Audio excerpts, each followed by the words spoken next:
Friends, ఇప్పుడే అందిన వార్త. బీఆర్ఎస్ మాజీ సీఎం కేసీఆర్ హరీష్ రావుకు ఊహించని భిక్షాక్ అంటూ లేటెస్ట్ అప్డేట్ అయితే రావడం జరిగిందండి.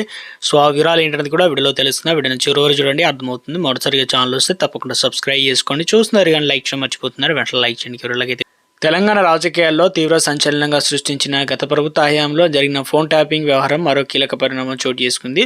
ఎందుకంటే వ్యవహారంలో మాజీ సీఎం కేసీఆర్తో పాటు ఇక మాజీ మంత్రి హరీష్ రావుకు నోటీసులు ఇవ్వాలని సిట్ నిర్ణయించిందనమాట.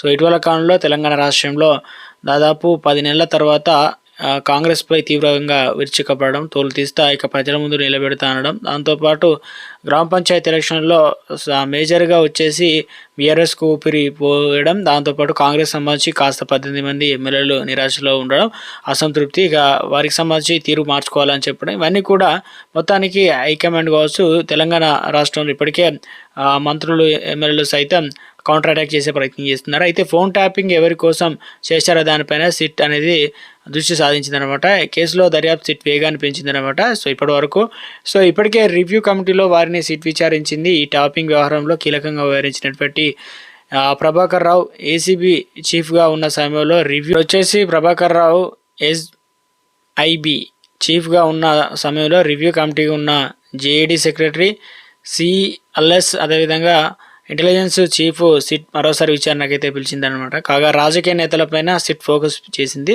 అందులో భాగంగానే మాజీ సీఎం కేసీఆర్ హరీష్ రావుకు సిట్ నోటీసులు అయితే ఇవ్వనున్నట్లయితే తెలుస్తుందనమాట.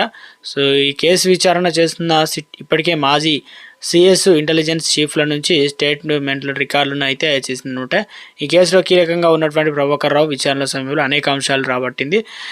ప్రభాకర్ రావు పదే మాజీ డీఐజీపీ మహేందర్ రెడ్డి అదేవిధంగా మాజీ ఇంటెలిజెన్స్ అధికారి అనిల్ కుమార్ పేర్లను ప్రస్తావనకు చేసినట్లయితే తెలుస్తుంది. కేసీఆర్కు నోటీసులు జారీ అంశంపైన ఈ కేసులో కీలక మలుపు అయితే మారనుంది.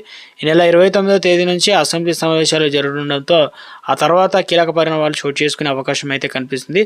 ఇప్పటికే సిట్ ఈ కేసులో 3 మాజీ ఐఏఎస్లతో పాటు మాజీ ఐపీఎస్ అధికారులు కూడా సిట్ సాక్షులుగా విచారించింది. మాజీ సిఎస్లో సోమేష్ కుమార్, శాంతి కుమార్లను విచారించింది. అలాగే సాధారణ పరిపాలన శాఖ మాజీ పొలిటికల్ సెక్రటరీ రఘునందన్ రావుతో పాటు మాజీ ఇంటెలిజెన్స్ చీఫ్ నవీన్ చంద్ను కూడా విచారించింది. ఎస్బీఐ ఓఎస్డీగా ప్రభాకర్ రావును నియమించడం పైన ఇక ఏదైతే ఐఏఎస్లకు సిట్ పలు ప్రశ్నలు అయితే సంధించింది. మొత్తం మీద అయితే ఇక ఈ ఏదైతే ఫోన్ ట్యాపింగ్ వ్యవహారం ఇటీవల కాలంలో అంటే చాలా వరకు మరుగున పడి తర్వాత ఇప్పుడు ఈ కాలంలో ప్రస్తుతం తెర మీదకి రావడం, ఇక హాట్ టైప్గా మారింది. దాంతోపాటు నోటీసులు కూడా త్వరలో ఇవ్వాలని చూస్తున్నారు. ఇవన్నీ కూడా రాష్ట్ర రాజకీయంలో ఒకసారిగా హాట్ టాపిక్గా మారిందంటున్నారు. కుదిపేస్తున్నట్టు రాజకీయాన్ని